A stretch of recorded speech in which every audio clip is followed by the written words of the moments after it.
Hey, welcome to What We Thought. In this episode, I got the closet framed on the last episode. We've had the inspector come, for all the framing passed. And then after doing the 12 feet, where it actually ended up, it's a little less than where we originally thought it was by 3 or 4 inches, which is good, which is a good thing. And then our original design, we were going to have a freestanding bathtub right here underneath the window.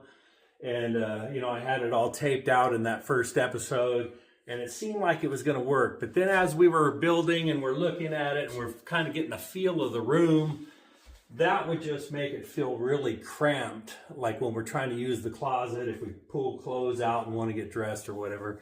And so we've decided to go ahead and eliminate the freestanding jetted jacuzzi type tub in here, and if we want to in the future, we will be remodeling the bathroom that does have a tub, and we may put a jetted tub in there. We're not sure, but we just felt that we needed more room, so we're eliminating that. And that is also going to allow us to build a different shower. We were going to go 4 feet by 3 feet against the wall this way. We weren't going to put a water closet because if the shower is running this way, trying to get between the wall and getting in the shower just seemed like a mess. So now that we got the closet wall up and all the measurements, what we're going to end up doing now is we're going to do a 48 by 48 shower right there. And then we actually have just enough room to put a 24-inch door in there and make a water closet for the toilet. So this is going to be great. All right, so it is t-shirt weather outside, and as the room gets more walls, it gets smaller and smaller. So instead of cutting everything and getting everything set up inside and for less mess, I am going to pre-cut and pre-assemble my boards for the door frame. And one side of the door, I do have to put it a half-inch OSB in between the board to make it fit with the other wall that it's going to connect to. So yeah, just getting it set up outside.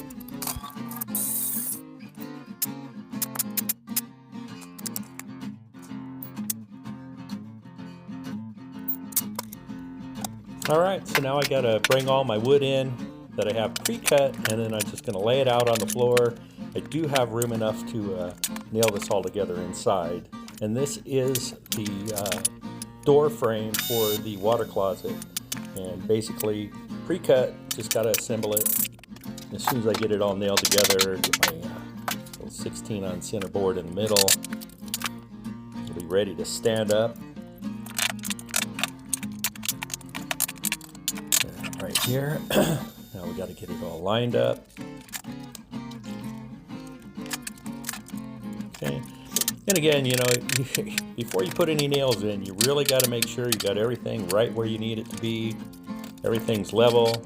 And on this particular door frame, what I'm going to end up doing is only nailing the left side that attaches to the closet wall, because I have to put another wall up, and want to make sure that's all lined up and not nailed in already before I put the other wall in. And again, same thing, man. A lot of using the level, a lot of measurements. And here's my other wall. I've got it all pre-assembled, and see, this room just keeps getting smaller and smaller.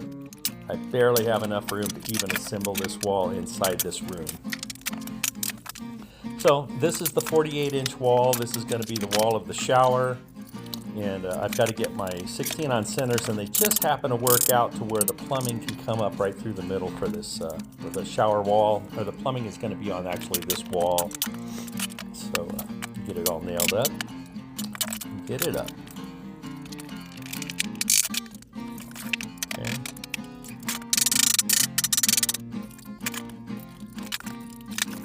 Lots of measurements.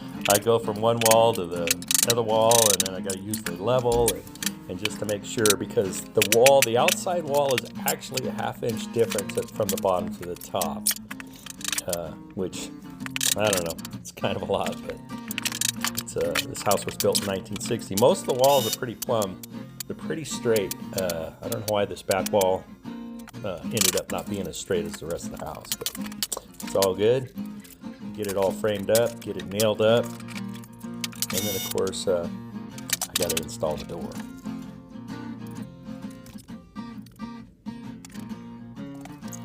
Okay, and using a pre-hung door, I've got to cut that bottom piece off first so that the door will fit in there.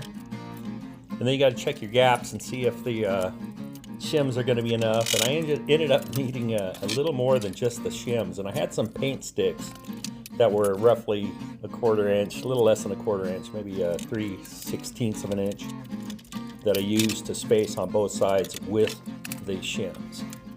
So you want to measure your hinges and put your shims in. I put my little paint stick pieces in there first, and then use your shims. Make sure everything's level before you nail it. And I'm just using little 2-inch nails.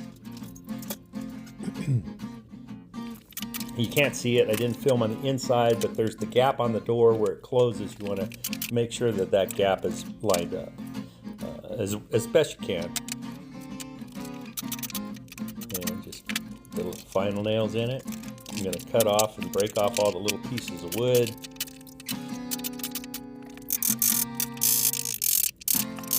You know, hanging an interior door, it's not the easiest thing, but it's not too bad. All right, so there you go.